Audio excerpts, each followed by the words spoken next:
Thank you, Dr. Heber, and good evening to all of you. I'm enormously pleased to be here on the occasion of Manipal University's 23rd Convocation. I'd like to start by giving my deepest thanks to Dr. Ramdas M. Pai, Dr. Ranjan Pai, Dr. G.K. Prabhu, Dr. Balal, Dr. Vinod Bhatt, Dr. Ram Narayan, Pro Vice Chancellors, Registrar, for inviting me to address you on this important day. So to all the dignitaries here today, I thank you as well. To those of the class of 2016, I congratulate you. In 1989, I could have been sitting where you are now, ready to nod attentively as the commencement speaker told me things that I would probably soon forget. Ready to kick my fellow students should they doze off in the middle of the speech. Sleep is important, you know. And hoping that, they would do the same for me. I know how these things go. After 4 years of being talked at by professors and others, you have had enough. It's entirely possible that you are thinking more about celebrating than about what you will hear from this podium today.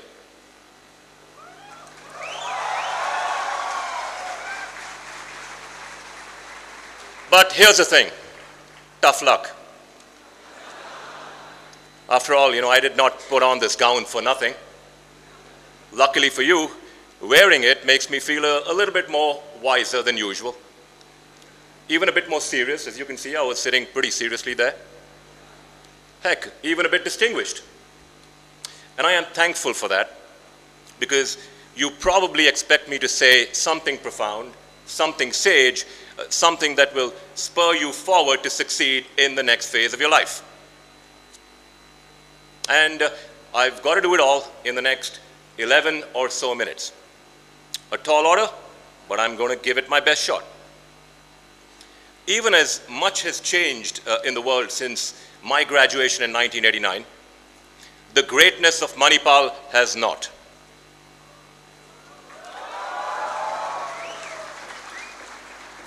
In 11th grade, I told my father that, this was the university for me.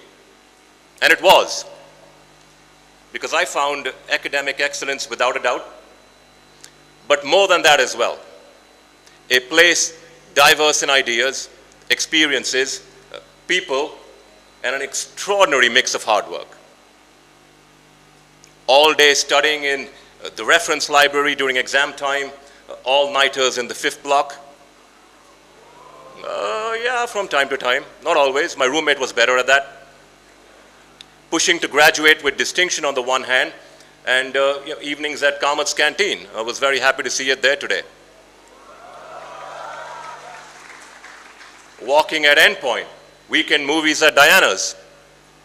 I remember watching Sagar Kinare type of thing there. Having filter coffee at Shantala's, and having a seriously mid-work, midnight bun masala at the carts at Tiger Circle on the other. It was a place of close friendship.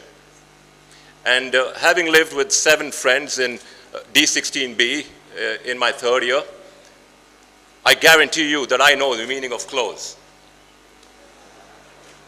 It was pretty tight, the rooms were small, but I mean it in a more deeper way as well. A place of early lessons in leadership, being founder and secretary of our private canteen, Sheetal, supporting friends in student elections. We lost all the time, but the learning was more important. All the richness of life, all key to making me who I am today, just as your experience here will be key to who you will be.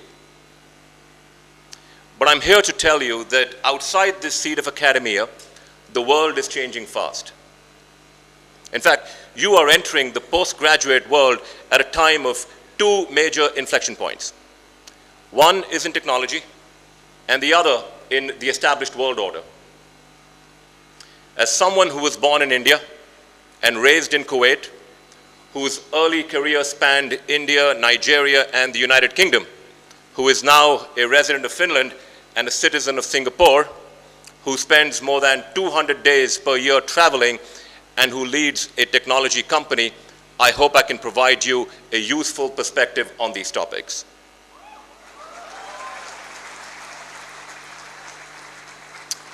First, the world order.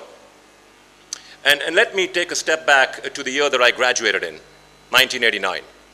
At that time, walls were coming down. Yeah, walls were coming down. The Soviet Union was crumbling, and shortly after I left Manipal, the Berlin Wall collapsed and the Cold War was effectively over. In its place, globalization started to take hold. And between then and today, its pace grew and grew and grew. More people traveled to more places than ever before. Opportunities to see, to understand, to accept accelerated at an extraordinary rate. Air travel more than quadrupled. Passports went from being a rarity for the few to a necessity for the many. All this movement was supported by a new kind of linkage between people, by mobile phones, with Nokia at the forefront. Global trade was on a meteoric rise. Between 1985 and 2007, trade volumes shot up at around twice the rate of the global gross domestic product.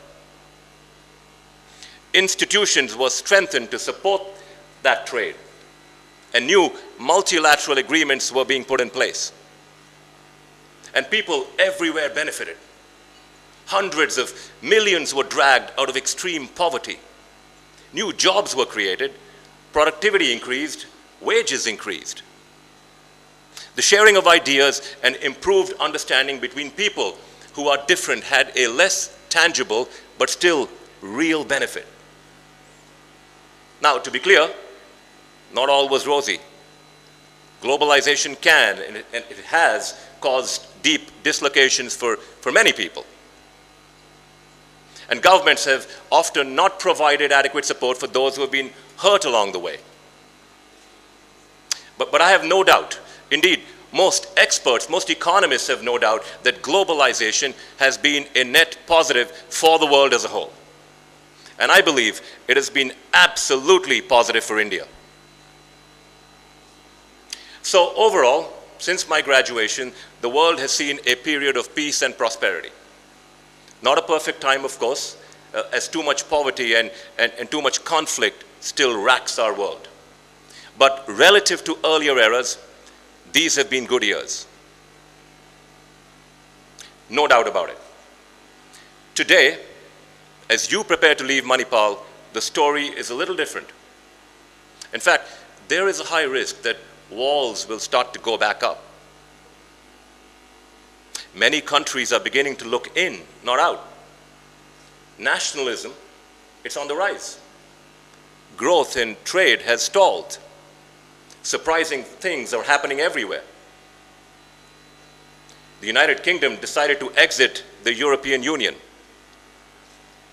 Donald Trump, now the president-elect of the United States, has questioned some of the foundations of global trade and established alliances. There is a risk that France could swing to the nationalist right in its upcoming elections, and that Germany could follow suit in the post-Merkel era, partly in reaction to the ongoing immigration crisis. Big trade deals that have been painstakingly negotiated are collapsing. And public opinion in many countries has now turned solidly not just against globalization, but even against the broader concept of free trade. But the future is not predetermined. Yes, the risk is real, but we can still change the path that we are on. And I believe we can and will do that for two reasons. The first is related to the other inflection point that I said I would talk about, an inflection point in the world of technology. The second reason is you and your generation. Let's start with the easy bit, technology. The mobile phone revolution has been an extraordinary thing. Nokia was a part of that from the start and at its heart for many years. Today, we're on the edge of another massive change. At Nokia, we call it the programmable world. In the coming years, the world will become even more connected. Connections will not be counted in the billions, they will be counted in the tens of billions and even greater, and close to 100 billion by 2025. Most of these new connections will come from devices, machines, sensors, and so on. And while the number of connections is important, what matters most is not the separate parts, but what those parts can create when working together in harmony with intelligence to create something more, something better, something truly revolutionary with extraordinary human potential. We will see improvements in so many things. Use of scarce natural resources, industrial productivity, some call it the industrial internet, health and safety, freeing of time from mundane tasks so people can focus on what matters and on each other. The promise is extraordinary, and it gives me confidence that in the coming years, the world will not be worse, it'll be better. And so do you. You give me confidence because you and your generation are different. And that is doubly true for those that have the benefit of the terrific education that you have received. You are more informed, you're more connected, you're more worldly in both your outlook and your experience. You are more open to change, more tolerant, more accepting of those who are different. I see it in those of you that I've met here in the last couple of days. I see it in my own children who are close to you in age. And your differences are powerful. And they say to me that the concerning things that we are seeing today will not last. They will not stand the test of time. A course correction will take place as you make your mark in the world as a new generation rises. Because I believe that what we are seeing today is the last gasp of earlier generations. Concerned, frightened even, about their loss of place in the world that they once knew. Finding that the levers of power that were once exclusively theirs are slipping away to a new and more diverse group of people. And yes, I'm one of those earlier generations. Just as I supplanted others, one of you here today could very well supplant me in some future year. And that is exactly as it should be.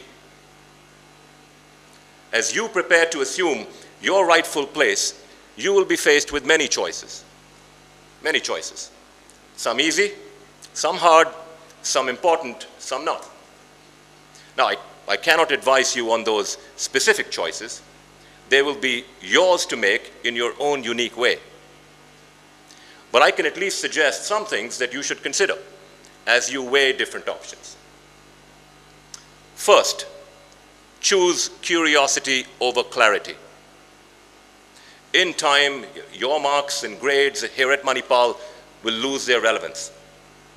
In time, many of the things that you learn here will fade to the recesses of your mind. I can tell you that as the years pass by, I find that the recesses of my mind have their own recesses. But one thing I learned here at Manipal is how to learn, how to be a lifelong learner. I hope you commit to the same. Never stop, stay curious, stay engaged, question, ask searching questions, and learn. Second, choose diversity over uniformity. One of the many things I learned at Manipal is how all the wonderful differences of our world make us richer. They make us better. How embracing diversity, how being inclusive makes us stronger. How walls between us diminish us all. And I'm sure that you learned these things as well. And I hope they are lessons that you never forget. Third, choose passion over discipline. in my world, that of a very big business, discipline does matter. It can make the difference between average and good results. But getting to stellar, it requires more. And that more is passion. People who care, who are committed, who go the extra mile. People who believe in what they're doing, but always want to do it even better. People like some of the professors that I had here. Dr. T.G.S. Murthy, Professor K. Kamalaksha, Dr. Hebar, Dr. S.J. Bhatt, and my terrific final year project guide, Dr. Niranjan Yusi. Thank you, sir, for saving my final year project. Those are the kind people who really made a difference. Be one of them. Fourth, choose honor over success. As you proceed in life, you will see people who look like winners, but they're not. And do not ever mistake the trappings of success for the real thing.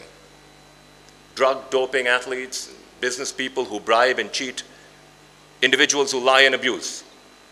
Fancy cars, Olympic gold medals, strong business performance, none of it means anything if acquired the wrong way. Never succumb to the temptation. It will never last. And finally, while it may seem odd to hear this from the CEO of a technology company, choose humanity over technology. Because here's a simple truth. Technology by itself is meaningless. Technology that serves people is what matters. The connectivity that we have today is extraordinary, and I believe it brings people together. But it'll get even better. In the coming years, technology will automate and simplify all kinds of mundane tasks, all kinds of routine tasks. And by doing so, it will give a gift of one of the world's most precious resources, the gift of time. And I would encourage you to use that time wisely.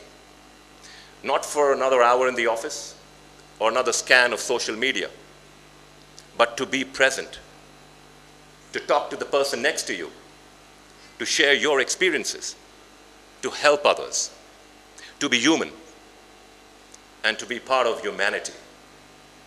Because that is the true promise of your generation. With that, and in the event that my attempts at wisdom had fallen short, let me share some words from a recent winner of the Nobel Prize, a certain Mr. Bob Dylan. You should always take the best from the past, leave the worst back there, and go forward into the future. So I encourage all of you to go forward. Go forward with strength. Congratulations on your graduation and best wishes on your journey ahead. Thank you so much.